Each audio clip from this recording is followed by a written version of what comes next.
Hey guys, welcome back. So when you're watching this, my photo book Ultraviolet is officially out in the world.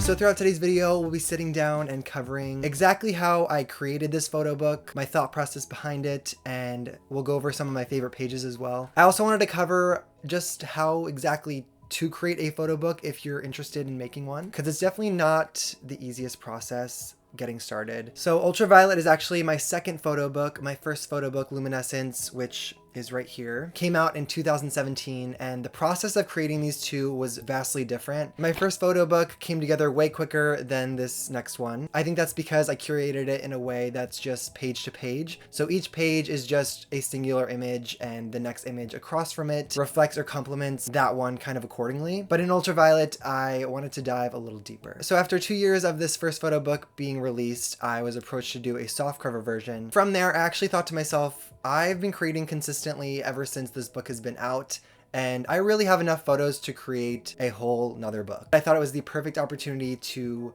showcase my new work and how I've evolved since then, and also to create a collection with the two books together. So from that point, the first move was trying to decide what exactly I wanted the cover photo to be along with the title, just so from there we could create a pre-order page and put this out in the world. Deciding upon a title was more difficult than I imagined. I mean, at least coming from the first book, which I feel like came super easy. I definitely wanted to stick with the theme of light and what my work kind of represents. So one of my first choices was Illuminate, but that kind of felt too close to Luminescence. From there we went to Radiance, we decided upon Chromatic for a second, and then we finally settled upon Ultraviolet, which I am super happy with. As for the cover photo, I was pretty sure that I wanted to move forward with this photo. Not only was it one of the most liked photos on my Instagram, but it was personally one of my favorites. And especially with thinking about the back cover, I really wanted the front cover to flow pretty seamlessly into the back. So what you're seeing here is actually just the front cover with the model and the neon manipulated in a way to make it look like this just one giant wall if you were to hold the book like this.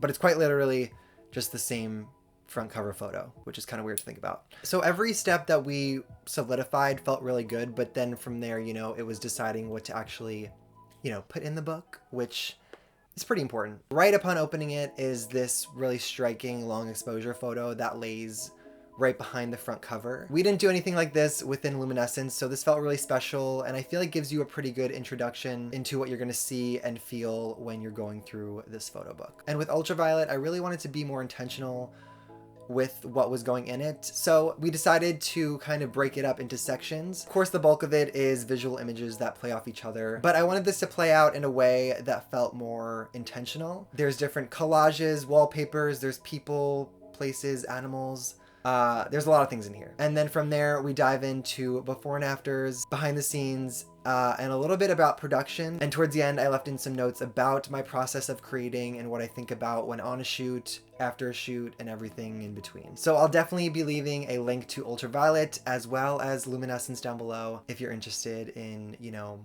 having a physical copy of basically my Instagram. So from here, I wanted to dive into the process of creating a photo book, how to start one, when to start one, and the challenges that come with it. So the first thing you'll want to think about is whether or not you're ready. I feel like for me, it took me a few years to actually create a pretty standard basic portfolio. But either way, I feel like personally printing your work is super important. I feel like we're so used to mindlessly scrolling through Instagram, and we don't realize that these works of art that we're creating can actually be physical. That's why we have art shows, that's why we have galleries. People love to see art in person. I feel like holding your work and seeing your work in person is unlike anything you could ever view on your phone. So if you don't feel fully ready to go full force and create a photo book or a zine, I would suggest using one of the many printing services that are available and printing out your favorite piece of art that you've created, or you know, order from a friend. I think about 3 things when I'm thinking about photo books, and that's quality, design, and the budget. You've probably taken so much time to create these works of art, and you want to take that same quality and care into curating what exactly will go in it. With quality, I'm thinking about, are your images high enough resolution to actually print? You have to make sure your color mode is on CMYK and your DPI is above 300. I definitely had a few images that didn't make the cut, dependent upon, I guess, the sizing that it was shot at or the output or something. When you're viewing a photo in print or within a photo book, the quality and the definition of what you'll be able to see doesn't compare to, you know, a mobile phone. So even if creating a photo book or prints doesn't seem likely for you right now, you'll definitely want to keep that in mind, because later down the line, you might want to use those images that you're shooting now to print physical images of your work. And some of your favorite images might not be usable just because of your current output settings or what you're shooting in camera. Another thing that falls into the quality of your photo book is how and where are you actually going to print this? And like printing, there's a ton of online services that offer photo books. There's some you're probably familiar with, like Shutterfly, Amazon Prints, Artifact Uprising, and those are just a few that I've seen other creatives and friends use. The option I went for was going through a publisher. That might not be attainable for everyone. That's why I'm mentioning other services you can use, but it's definitely an option, especially if you have maybe a mock-up of a book already or a really thought out idea that you want to move forward with. And with laying out your own images and creating maybe your own mock-up to show a publisher or maybe just your friends or family who could offer some insight, you can go about it digitally with programs like Adobe Illustrator or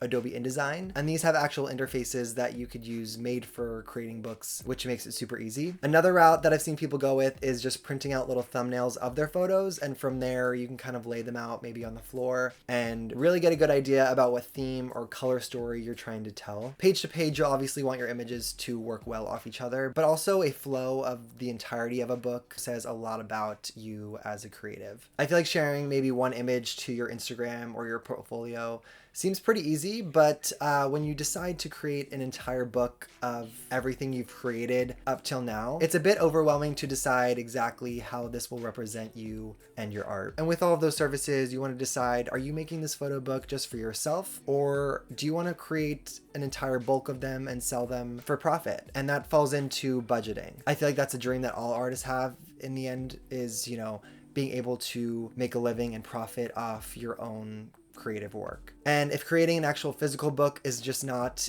within your budget, there's always things like a PDF version. And I actually did this with both of my books, Ultraviolet and Luminescence. I offered a PDF and Apple Books version that anyone can purchase, and it's for a way more affordable price, because as the creator yourself, you're not putting any money into creating the physical book. And with my own, I included some special features towards the end. So with Ultraviolet, I actually offered some raw images for you guys to download and play with, a ultraviolet wallpaper, and I even offered a few presets that I've never shared before. So even just special things like that could be more enticing for a viewer or someone that may want to pick up your book digitally but doesn't really have an incentive. I've also seen people share full photo books of images that they've never actually released anywhere. So obviously there's a ton of different routes you could take visually, and whatever you do end up doing, whether you're printing it or just sharing it online, the learning process of it all will definitely be worth it. I also wanted to say a huge thank you to you guys who made these photo books possible for me to create. So seriously, thank you so much.